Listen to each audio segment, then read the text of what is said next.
I am here with my YouTube channel पाक एड्यूटेक। Student, मैंने जो मैथमेटिक्स के यूट्यूब पे लेक्चर्स बनाने स्टार्ट किया है वो मैंने मैट्रिक से लिया है। Today my first lecture is about quadratic equations, जो मैट्रिक में 10th क्लास की मैथमेटिक्स में फर्स्ट चैप्टर है, चैप्टर नंबर 10। तो आज हम देखते हैं क्वाड्रेटिक इक्वेशंस किसे कहते हैं। अच्छा, इससे पहले ये समझना ज़रूरी है कि इक्वेशंस किसे कहते हैं। इक्वेशंस क्या होती है मैथमेटिक्स के अंदर? A statement which has the equality sign. कोई भी स्टेटमेंट हो जिसके अंदर इक्वालिटी साइन यूज़ हो रहा होगा उसको हम इक्वेशंस कहेंगे। फॉर एग्जांपल, अगर मैं यहाँ पर एक स्टेटमेंट लिखूँ sum of 5 numbers is equal to 15, तो ये कौन सी स्टेटमेंट बन जाएगी? ये एक स्टेटमेंट है जिसके अंदर इक्वालिटी साइन है, तो इसको हम इक्वेशंस कहेंगे। कोई भी स्टेटमेंट हो सकती है, स्टेटमेंट विच में भी मैथमेटिकल और अल्फ़ाबेटिकल, जिसके अंदर इक्वालिटी साइन यूज़ होगा हम उसे इक्वेशंस कहेंगे। अब हम देखते हैं कि क्वाड्रेटिक इक्वेशंस किसे कहते हैं। यहाँ पर हमने इसकी डेफिनेशन लिखी हुई है, a second degree equations in one variable x of the form.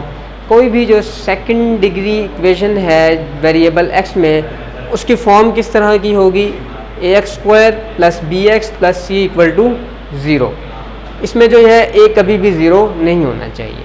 तो जो भी सेकंड डिग्री पोलिनोमियल होगी उसको हम क्वाड्रेटिक इक्वेशंस कहेंगे। I think it will be clear. इसको हम क्या कहते हैं? जो ये फॉर्म है ax² plus bx plus c is the standard form of a quadratic equation. ये जो क्वाड्रेटिक इक्वेशन की स्टैंडर्ड फॉर्म है।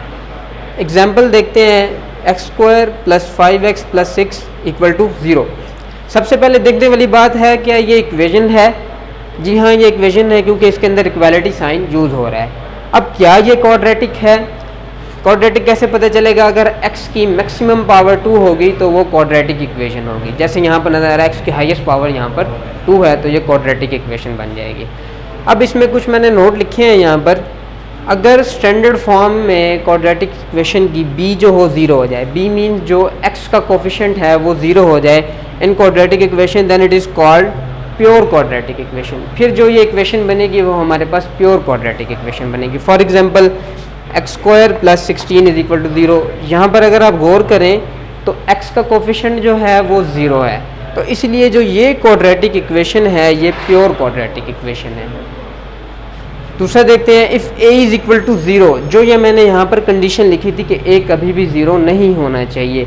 सपोज कि अगर a 0 हो गया तो ये x² वाली टर्म क्या हो जाएगी? 0। Then it will become a linear equation. तो ये कौन सी इक्वेशन बन जाएगी? लीनियर इक्वेशन बन जाएगी। फॉर एग्जांपल, मैंने यहाँ a 0 कर दिया है, अब ये क्या बन गया है? bx plus c equal to 0। Linear equation वो होती है जिसके अंदर हम x की मैक्सिमम पावर 1 लेते हैं। तो ऐसी इक्वेशन जिसमें x की पावर मैक्सिमम 1 होगी तो वो लीनियर इक्वेशन बन जाएगी। लेकिन ये कब होगा? जब क्वाड्रेटिक इक्वेशन में अगर x² का कोफिशिएंट 0 हो जाए तो फिर वो लीनियर इक्वेशन बन जाएगी। ये देखना है कि क्वाड्रेटिक इक्वेशंस को हम सॉल्व कैसे कर सकते हैं। मीन्स हमने अब क्वाड्रेटिक इक्वेशन का सोल्यूशन फाइंड करना होगा। तो क्वाड्रेटिक इक्वेशन को सॉल्व करने के हमारे पास यहाँ पर मेथड हैं। There are 3 methods to solve the quadratic equation. एक क्वाड्रेटिक इक्वेशन को हम 3 मेथड से सॉल्व कर सकते हैं। वो कौन कौन से मेथड हैं? पहला मेथड जो है वो फैक्टराइजेशन का मेथड है। मीन्स एक क्वाड्रेटिक इक्वेशन होगी, हम उसकी फैक्टराइजेशन करेंगे। ये आप पीछे 9th और 8th क्लास में भी करते हुए हैं, ये मेथड नया नहीं है। दूसरा मेथड कौन सा है? Quadratic formula. हमारे पास एक क्वाड्रेटिक स्पेसिफाइड फार्मूला होगा जिसके अंदर कोई भी क्वाड्रेटिक इक्वेशन हो, हम उसके अंदर वैल्यूज पुट करेंगे और वो डायरेक्टली हमें क्वाड्रेटिक इक्वेशन का सलूशन दे देगा। जो तीसरा मेथड है वो कंप्लीटिंग द स्क्वायर मेथड है। ये नया मेथड है, इसके अंदर हम एक साइड पर स्क्वायर कंप्लीट करते हैं। आगे चलकर हम देखेंगे कि ये मेथड किस तरह से वर्क करता है।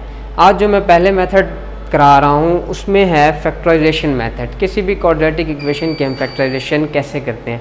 फॉर एग्जांपल, ये क्वाड्रेटिक इक्वेशन है x² प्लस 5x प्लस 6। सबसे पहला जो स्टेप है, आपने इस प्लस 6 को उठाकर इस वाले के साथ मल्टीप्लाई कर देना है, जो x² वाले टर्म है बड़ी। तो ये क्या बन जाएगा? This will become 6x²। अब हमने हमेशा 6x² के फैक्टर बनाने होंगे। जब हम इस कांस्टेंट को इसके साथ मल्टीप्लाई करेंगे, जो हमारे पास आंसर आएगा, हमने उसके फैक्टर बनाने होंगे। अब वो फैक्टर किस तरह होंगे कि ऐसे 2 नंबर्स हमें मिलें जिनको हम मल्टीप्लाई करें तो हमें 6x² मिले, और जिनको हम ऐड या सब्ट्रैक्ट करें तो हमारे पास ये प्लस 5x मिले। I think it will be clear. अब ज़रा सोचें 6x² कैसे, कौन से दो फैक्टर बनते हैं कि जिनको मल्टीप्लाई करें तो 6 आए और जिनको ऐड करें तो +5x आए। तो वो जो बनते हैं वो 3x और 2x बनते हैं।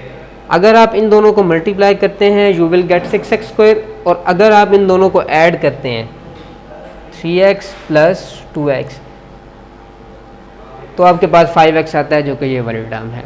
अब हमने क्या करना है, हमें दो फैक्टर मिल गए, हमने इस 5x की जगह पर ये 3x और 2x को रिप्लेस कर देना है।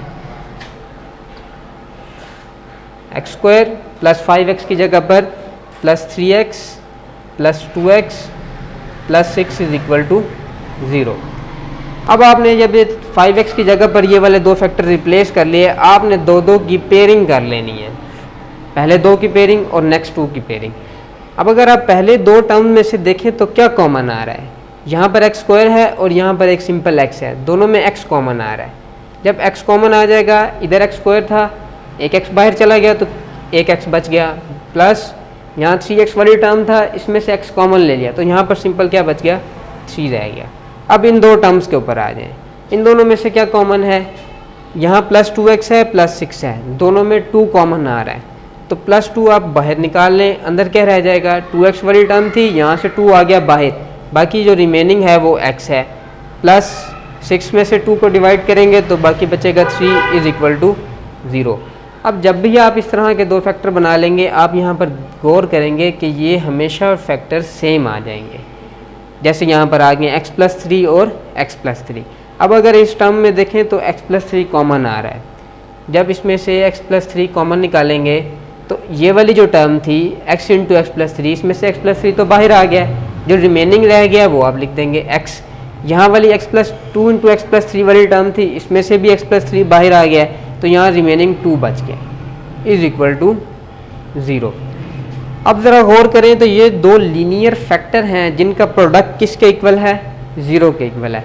तो हम यहाँ पर रियल नंबर की प्रॉपर्टी यूज़ करेंगे कि अगर दो फैक्टर्स का प्रोडक्ट 0 के इक्वल हो तो आइदर a = 0, आइदर b = 0। हम यहाँ पर लिखेंगे x + 3 = 0 और x + 2 = 0। हमने निकालनी है x की वैल्यू +3, वहाँ जाकर क्या हो जाएगा, x = -3, और +2 वहाँ जाकर x = -2 हो जाएगा। तो स्टूडेंट जो हमारे पास सोल्यूशन आया है इस क्वाड्रेटिक इक्वेशन का, वो एक -3 आया है और एक -2 आ गया है। अच्छा, अब हमने इसको सोल्यूशन को अगर एनालाइज करें, हमने ये कहा है कि ये जो सोल्यूशन है ये इस क्वाड्रेटिक इक्वेशन का सोल्यूशन है। What is meant by solution of a quadratic equation? Quadratic equation का सोल्यूशन का मीन्स है जो आपने x की वैल्यूज़ निकाली हैं वो इस इक्वेशंस को सेटिस्फाई करेंगी। और सेटिस्फाई करने का क्या मतलब है कि left hand side equal to right hand side.